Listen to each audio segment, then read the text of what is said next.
Hey everyone, welcome to Shunya One, episode 178.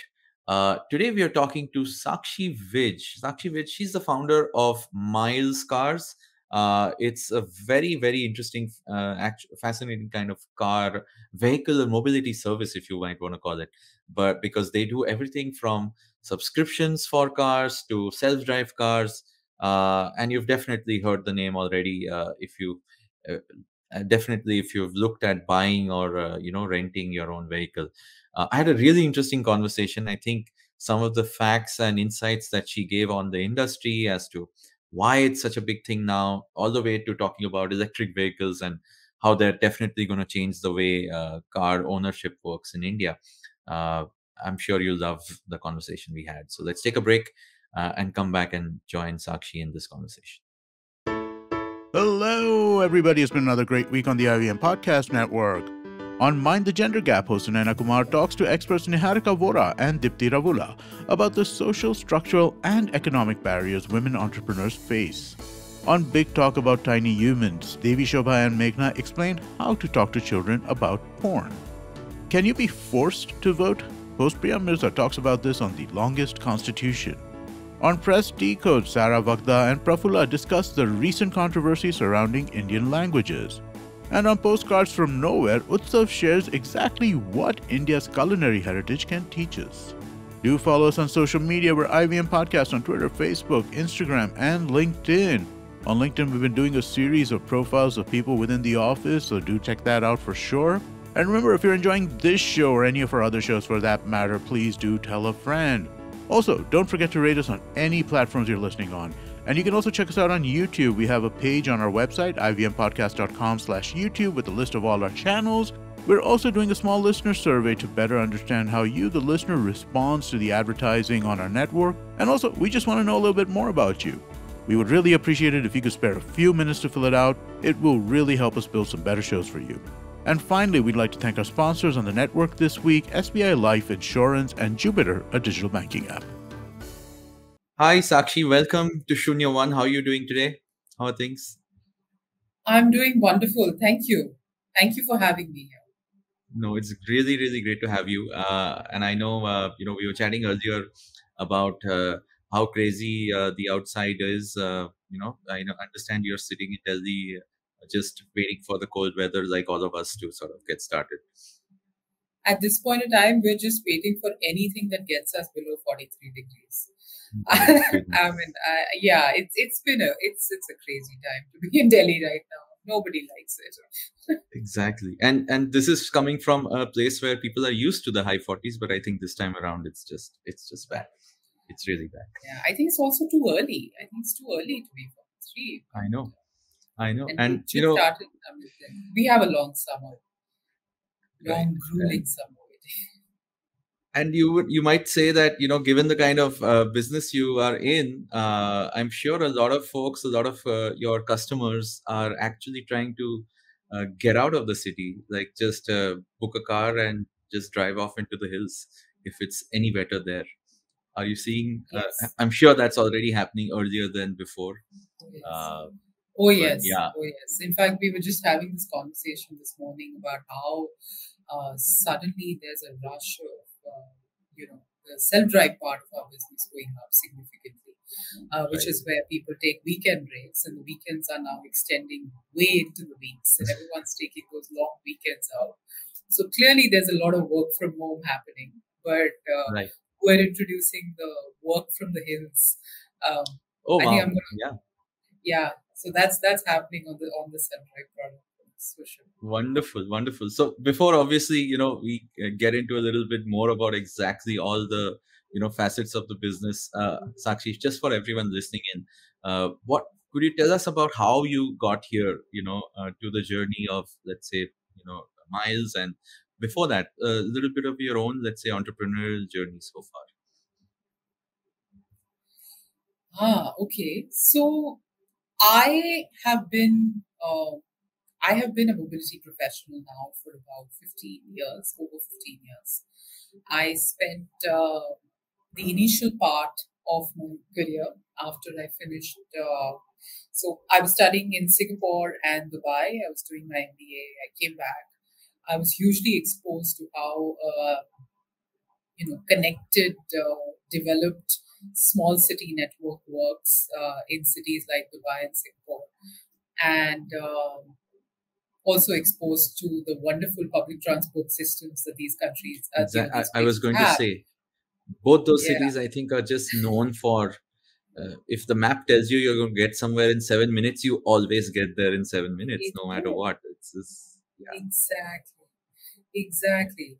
And then I land myself back in Delhi. And I realized, well, we're not there.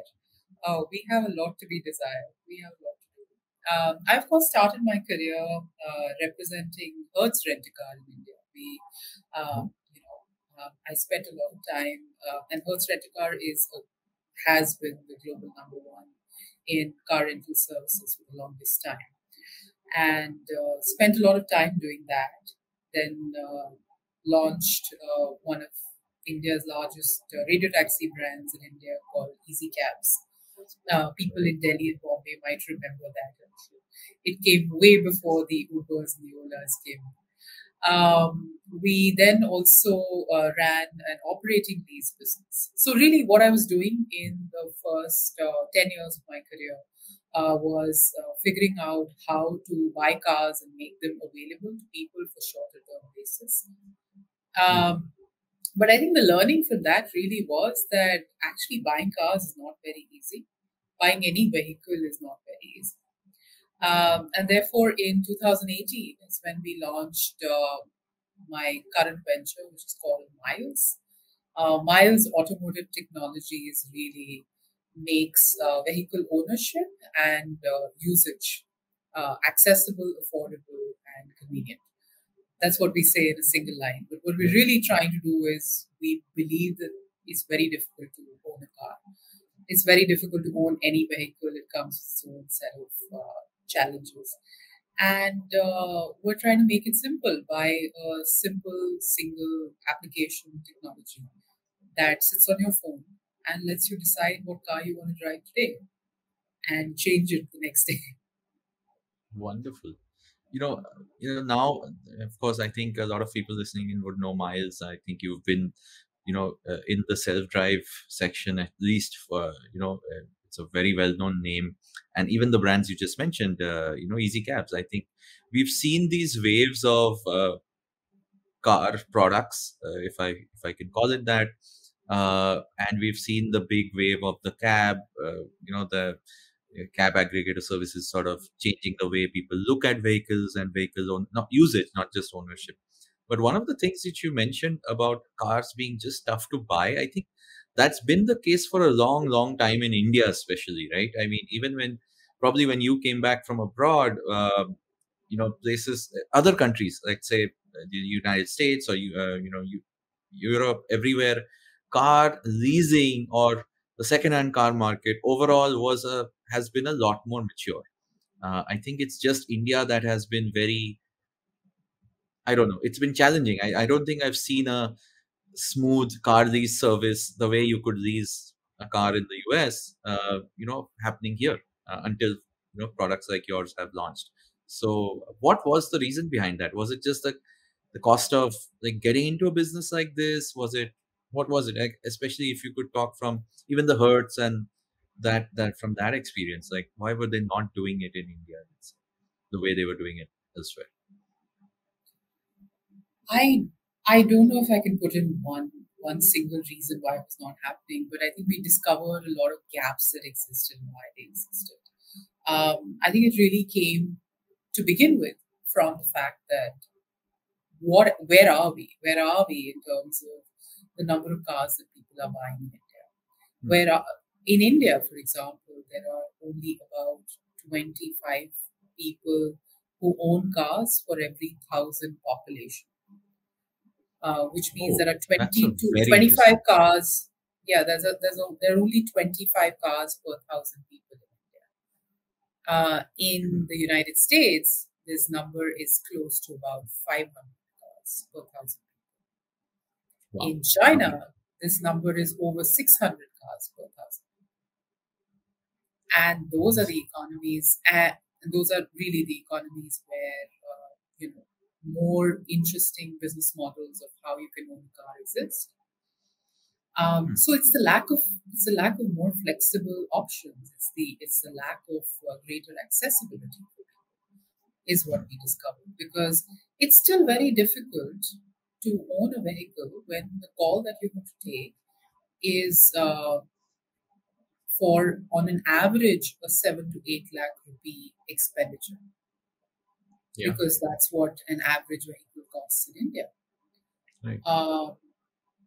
Even from the perspective of, even if you let go of, I have the savings to invest in a 7 8 lakh rupee car, you further go in and say, hey, but I also have to get this car maintained. I also need to buy Correct. insurance. I also may run into an accident.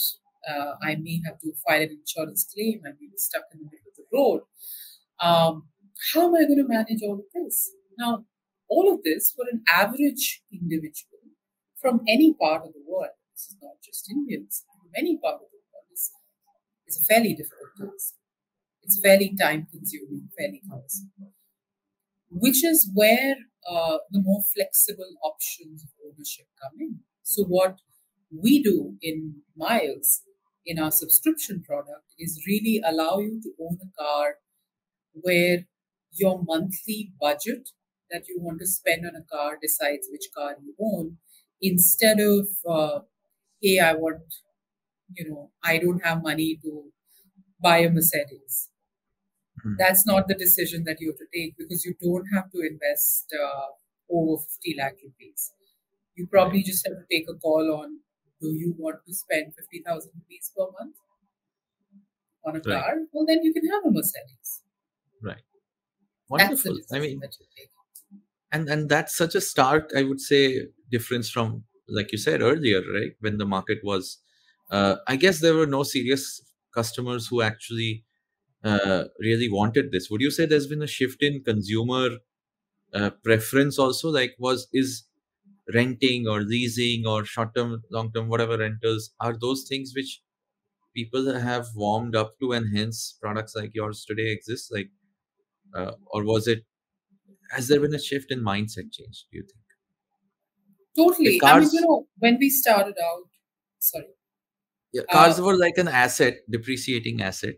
It's like a very in a lot of families, I'm sure even now, it's a milestone, right? It's your first car or the family's car. It's like a thing people plan for, just like a house. But now we've seen even that's changed, I would say. So do you think cars have fallen into that bracket finally, that I don't need to own one? you have totally stolen words from my mouth, because that's when we started. When I was just starting out, that's what everyone used to say. Like, why am I going to take a car on self drive? Why am I going to take a car on subscription? In India, everyone likes to own their car. Buying a Right. car is a milestone. The first car is a milestone. The first SUV is a milestone. The first Mercedes you buy is a Yeah. milestone. These are all, these are big milestones in your life. But also, if you think about it, the moment financial institutions and auto finance companies came into being, the idea of owning a car went away anyways, because it was the Mm. financial institution which owned the vehicle. Of course. Even today, when you take a loan, car is a bank. It's the You bank. don't own the car. Exactly. You pay the loan, and then it becomes your own, and then you That's sell true. it off at a particular point in time. But also, there's a reason why a lot of people take so long to be able to get the ownership of a vehicle, because they really need to build up their credit scores, their savings. They need to be able to take a loan of to the value of the vehicle and become Yeah. capable of taking a loan at that time. All of this is changing.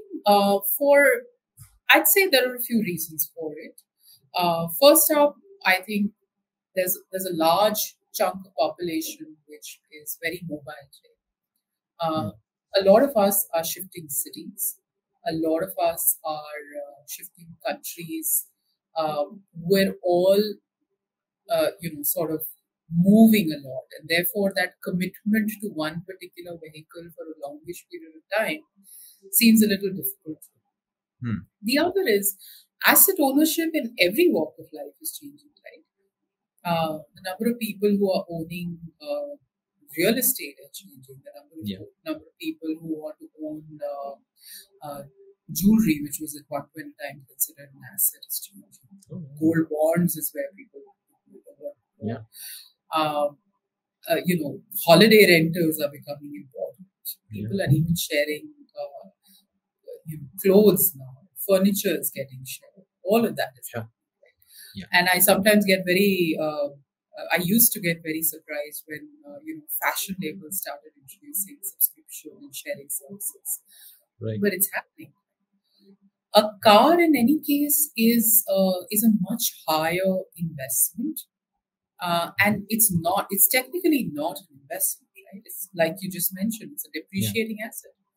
Yeah. So how do I then say that I'm going to own this car and it's going to be mine and I will continue? I mean, it holds a lot of sentimental value, Yeah. and I still remember that when I was growing up, my dad had a Contessa Classic. I don't know how Wow. many listeners Yeah, would I know remember about it. the Contessa Classic, but it was a wonderful vehicle. I Yeah. still have fond memories of it. Given a chance, I'd love to subscribe to it today if it's still available. If it I were, don't know yeah. if I'll be able. Yeah. So yeah, I mean, there's a story behind every vehicle that we own, but I think more and more people are willing to make that change quicker. Say, hey, I'm ready to I'm ready to drive a hatchback today, and a year later my income has gone up, and now I can spend more on my vehicle. But I don't want to be stuck with that same hatchback that I bought a year ago. Now, Yeah. how can subscription services change that? By just telling you return the car, Yeah. take the next car that you want. So And that's what. you're Yeah. seeing this happen in actuality. I mean, people have do you have stats on, I mean, or have you heard that people have actually given up on purchasing and shifted like, what's the split between, let's say, new car buyers who would not have otherwise been able to afford to buy a car and now they can afford to, let's say, subscribe, versus people who like used to have cars, they probably decided to no longer own it and to move to subscription. Have you heard both formats? So I'll tell you what we've seen, which is really interesting. One of the ways in which people buy cars today and have continued to for a while is by walking up to dealerships. Right? A car dealership. You go to a dealership, you test drive a car. It's a big family outing. You decide this is the car that I want, and you go ahead and purchase it. What we saw is, and our statistics told us, and we did a lot of research on it. We said for every 100 people that walk into a dealership is able to sell the car to 5 people. 5 of those people, which means a 5% chance of that car getting sold for every 100 people walking in. What we are able to deliver, and ours is a technology product, so we also work a lot with dealerships. We provide them a subscription option for each of their outlets. For us, every customer that's walking in the dealership now, instead of converting 5, is able to convert 7 or 8 customers now, which means that there is, in terms of their overall conversion, we've actually led to, about Almost 50% or more. 60% more, Yeah. 60% more conversion. Yeah. So that's really what's happening. So from where the customer was today, the reason why those 95 customers were not buying the car that they walked in to purchase at the dealership could have been, and is in most cases, the budget that they have in mind. Whether they are interested in keeping the same car for the next 4, 5, 6 years. Some of them just need more flexibility, and they just need to be able to own this car for a shorter period of time. So we get a lot of customers who say, hey, I just want to keep this car for a year. Hmm.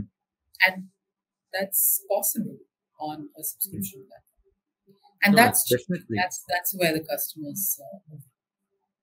And that commitment is a large commitment. So I'm sure this option for reducing the commitment from whatever that may have been, not just in monetary terms, but ownership terms, is a massive, massive flexibility that you're offering. Yeah. So, I All mean, right. the way I see it, I would want people to be able to say, hey, I can change my car every month. Yeah. We currently have people changing their car every year. On an average, people are taking our cars on subscription for about 36 months, in fact. So there are people Right. who would have otherwise taken a 3-year loan on a vehicle are now saying, I'm ready to take this car on subscription for 3 years. Because it just gives me the option of opting out when I want to. And the math is almost the same as what I recall when I looked at these options, but more or less the same. Depends on the car, I In guess. terms of the cost of ownership, yes. Yeah. Yes, pretty much. Because of the flexibility that it introduces for Right. an individual. Because I mean, think about it. How do I think about staying in sort of like a dream apartment today? Most Right. people are just renting them out. Some of the Right. um, some of some of the most affluent startup founders are also sitting, pretty much figuring out how they can keep changing their apartment as Of frequently as course. possible. Of course. Why wouldn't they? No, so it makes a complete sense. In fact, from a consumer Yeah. point of view, I think it's always been the case that it's something people have wanted, and it's great that your platform is able to do this for people. I have a lot more questions on the other side of it, on the business side of it. But before we jump in there, let's take a quick break and come back and talk some more. Hello, everybody. It's been another great week on the IVM Podcast Network. On Mind the Gender Gap, host Naina Kumar talks to experts Niharika Vora and Dipti Ravula about the social, structural, and economic barriers women entrepreneurs face. On Big Talk About Tiny Humans, Devi Shobha and Meghna explain how to talk to children about porn. Can you be forced to vote? Host Priya Mirza talks about this on The Longest Constitution. On Press Decode, Sarah Vagda and Prafulla discuss the recent controversy surrounding Indian languages. And on Postcards from Nowhere, Utsav shares exactly what India's culinary heritage can teach us. Do follow us on social media. We're IVM Podcast on Twitter, Facebook, Instagram, and LinkedIn. On LinkedIn, we've been doing a series of profiles of people within the office, so do check that out for sure. And remember, if you're enjoying this show or any of our other shows for that matter, please do tell a friend. Also, don't forget to rate us on any platforms you're listening on. And you can also check us out on YouTube. We have a page on our website, ivmpodcast.com/YouTube, with a list of all our channels. We're also doing a small listener survey to better understand how you, the listener, responds to the advertising on our network. And also, we just want to know a little bit more about you. We would really appreciate it if you could spare a few minutes to fill it out. It will really help us build some better shows for you. And finally, we'd like to thank our sponsors on the network this week, SBI Life Insurance and Jupiter, a digital banking app. Hey everyone, welcome back. Sakshi, you've been sharing, the consumer side story of how people have really warmed up to buying cars on a subscription. Even the self-drive product that you have short term, there's a lot of popularity around it, I know. But the reasons behind what you said, where how the world changed towards thinking, how the consumers' thought process changed on their ownership options, and how they don't need to own this asset or this milestone asset anymore, and they can just think of the advantages of switching over. What were the other business side, or the, let's say, legal, government, regulatory side aspects, which were there any which prevented this from being a viable business for, let's say, yourselves or any other company which tried to do this before? Like I recall, I think for a subscription car also, the number plate is different from a owned plate, right? A owned car number plate, right? If I'm not wrong, is uh, is that still there? Are those regulations still there? Is there anything else which prevented this from being more popular early on? So, we actually thought about our business differently when we started out. We believe that the entire car ownership ecosystem exists in the country. There are Right. manufacturers, there are financiers, there are maintenance companies, insurance companies, um, roadside assistance services, IoT device providers. Everyone exists, right? Right.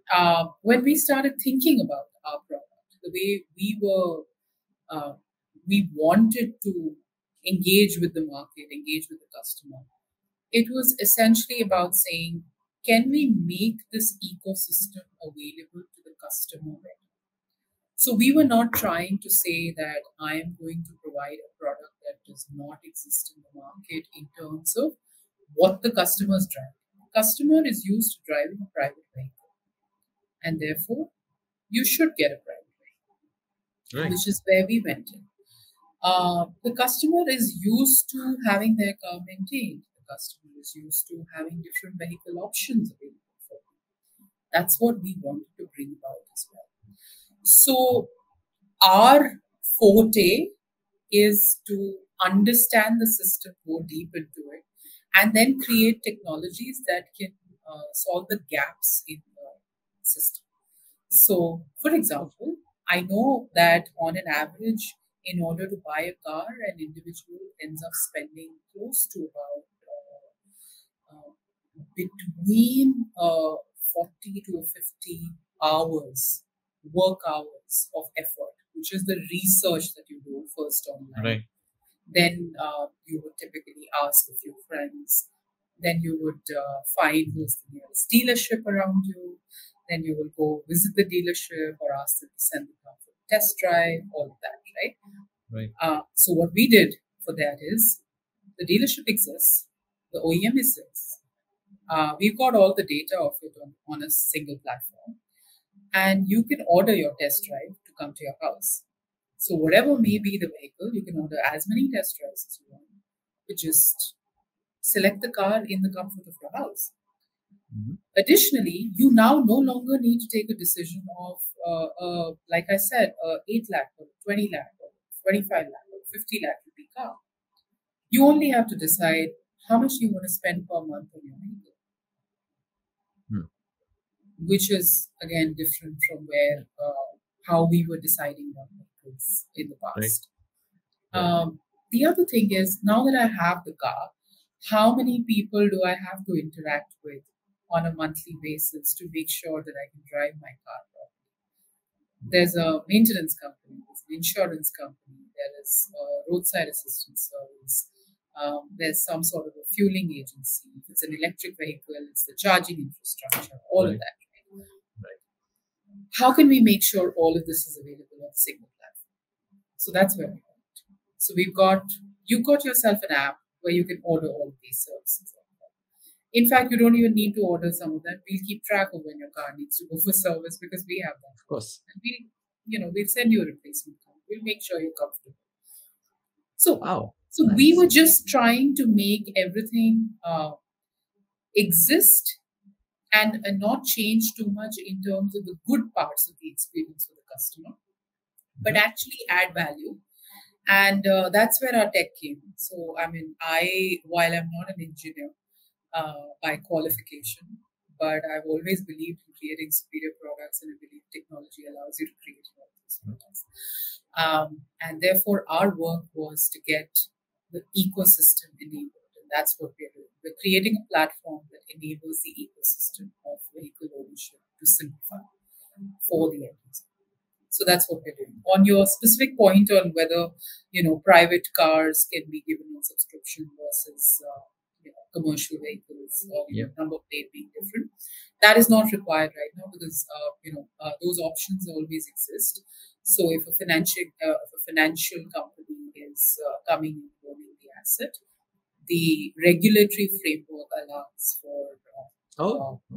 private car to be given on subscription because it's not a rental service. Right. It's a subscription service. That's interesting. So again, I think these were just those big hairy problems which no one really sort of got way into, right, to solve. And I think when that's exactly what you guys have done. And of course, tech is the common enabler for all of that. How have you seen even the tech piece evolve? And if I may have a second follow up to the earlier question, the OEM or the manufacturer, which is such a large part of this whole framework of yours, how have you seen them sort of also being more adaptive to this change of in the way of doing things? So, we've actually been very fortunate. And I hate to use this sentence, but I think COVID was a blessing for us. Mm. Why? Because a lot of manufacturers were sitting and figuring out what's the best way to innovate. Um, April 2020 was when Indian auto majors did zero sales in the country. Yes. That had never happened. And there were, I know there were new auto companies who were saying us and Maruti did the same sales in April 2020. Wow. So, that was happening. But we were also fortunate that that a lot of the OEMs were willing to listen. They were willing to understand uh, what can be done when you make the same product that they're selling more accessible.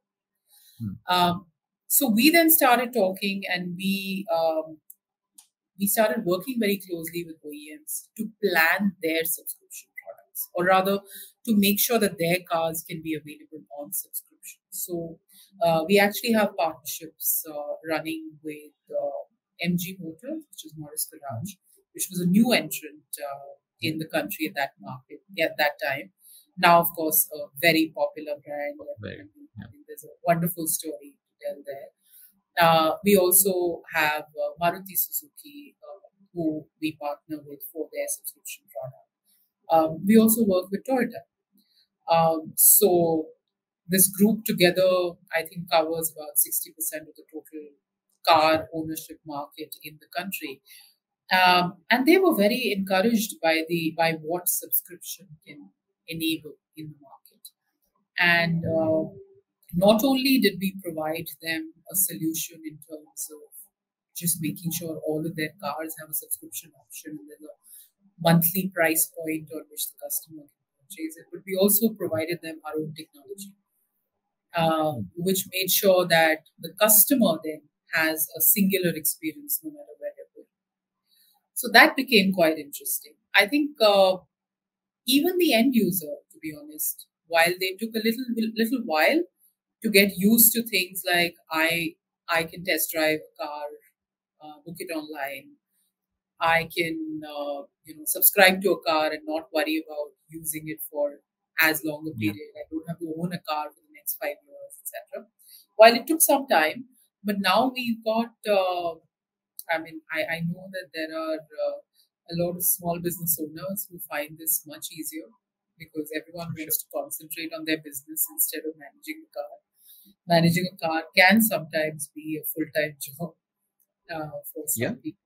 Yeah, it's a big load off your head, I'm sure, of just having to bother about something, an expensive item. That I agree, and so I think that's change that has happened. I think there's a lot of adoption of technology. I think customers are more comfortable that I can see at any given point in time how much have I traveled.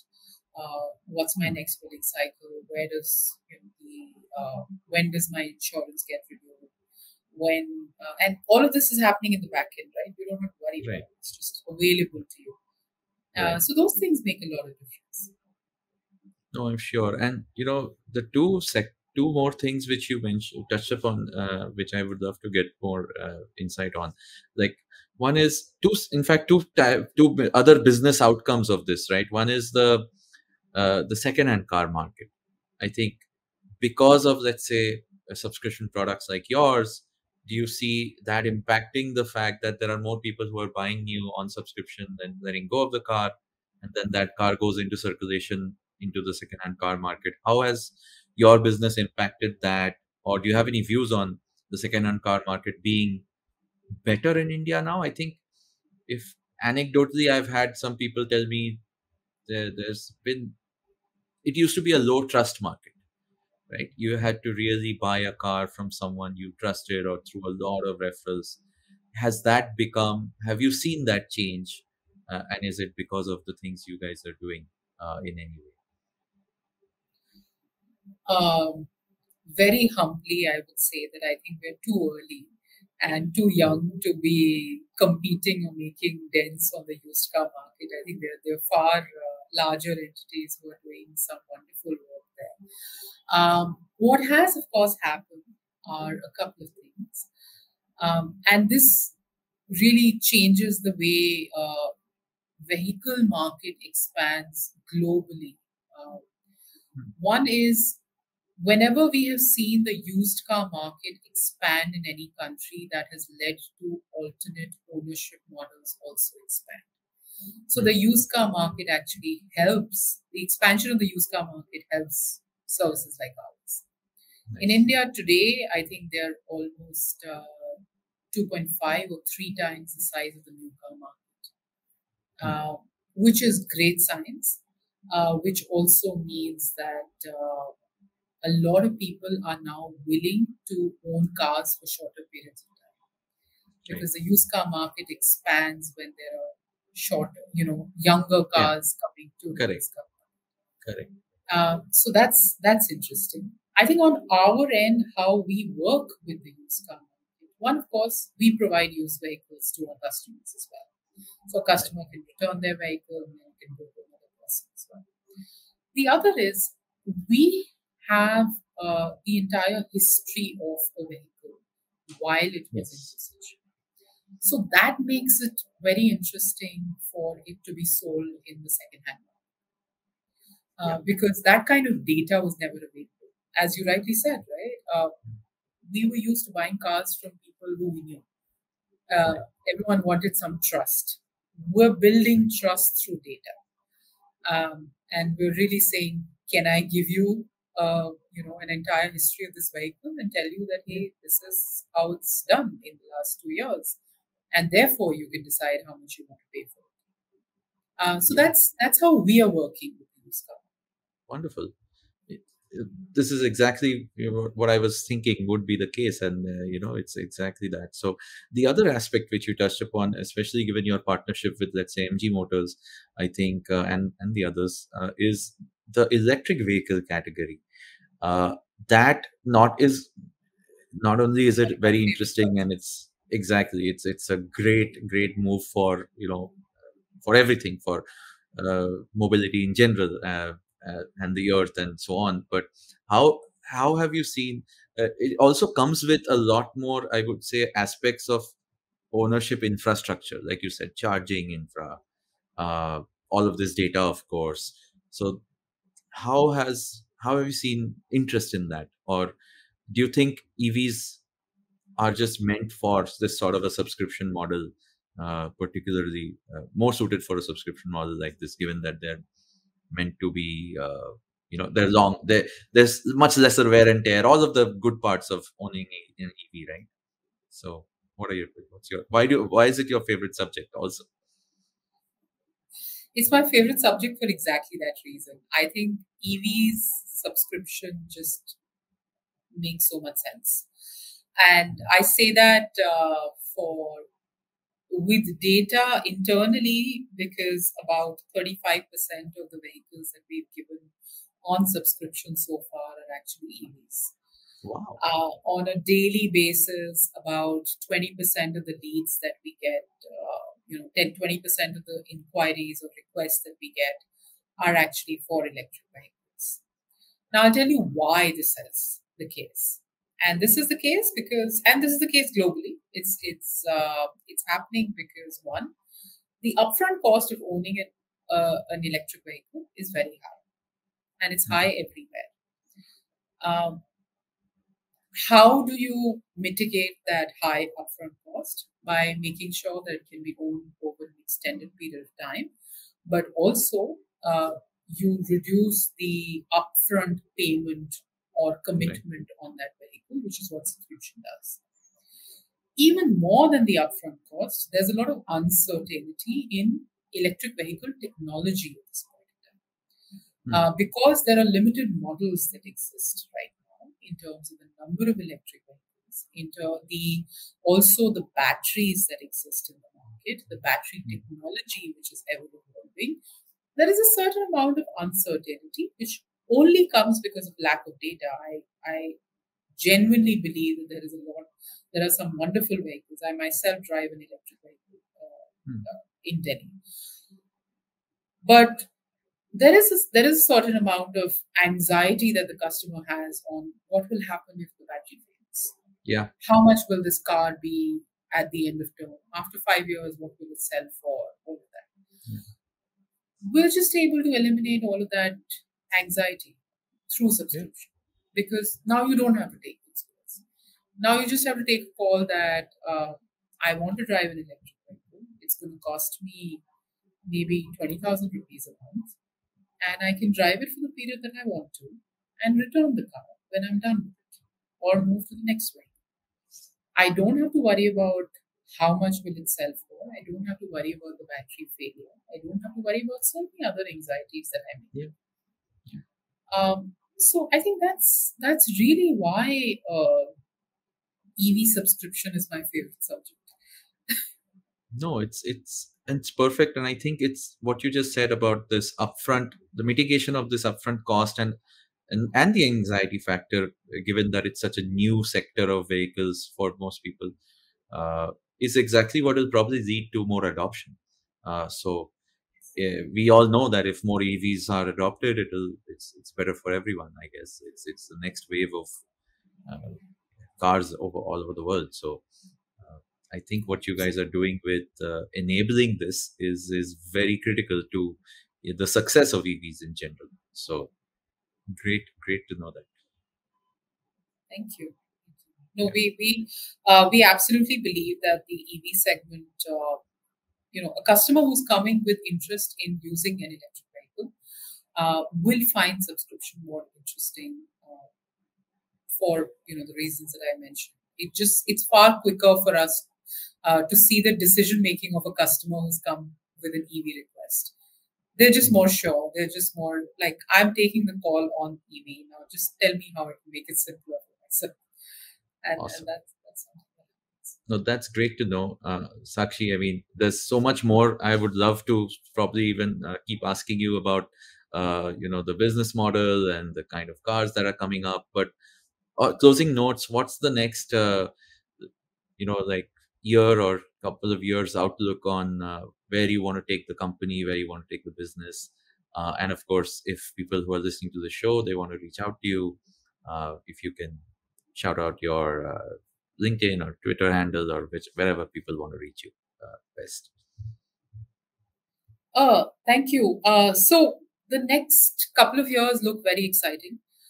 We believe that we would like to reach in the 6 million cars that are owned in this country, about 20% of those cars should be on subscription in the next 3 years. I know that's a huge number. It sounds like a huge number, but then we're also going to see a huge expansion of the car market. We're at 20, like I said at the beginning of this conversation, we're just 25 people per thousand, 25 cars per 1,000 people. So there's a lot of cars that need to be added in the market. So that's a number that we're definitely gunning for, and we would like to be leaders in that growth. We definitely see EVs becoming an even greater part of our fleet as the number of vehicles expand. We'd love to see more and more people coming in and taking up more and more EVs in the market. It's just better. It's just better in so many ways. And I would love everyone to reach out to us at Myles Cars. We are Myles Cars everywhere: Twitter, Facebook, LinkedIn, Instagram. Please follow us. Amazing. So, of course, we'll share those details when we send this episode out. And of course, everyone else listening in, if you love the conversation, please share, give us a rating wherever you're listening to this on your podcast app. Give us a rating, a review. Everything definitely helps. And Sakshi, thank you so much for this conversation. I think what you guys are enabling is amazing. I know a lot of people probably will hopefully be inspired to look at the option of subscribing, look at the Miles self drive. Definitely get away from for a weekend, if nothing else. I think it's the best option. I know I've done it, so I definitely know the advantages of having a larger car which you don't need to own and just take it out for a nice long drive. So yes, it's really really fascinating stuff that you guys are doing, and obviously looking forward to seeing you uh, expand the market as you mentioned. Thank you so much for today. Thank you so much, and I hope to see you getting out to the hills, working from the Yes. hills very soon as well. Yes, that's the perfect marketing byline, I think, for anyone in your industry. Perfect. Thank you so much, Sakshi. Thank you. Thank you so much.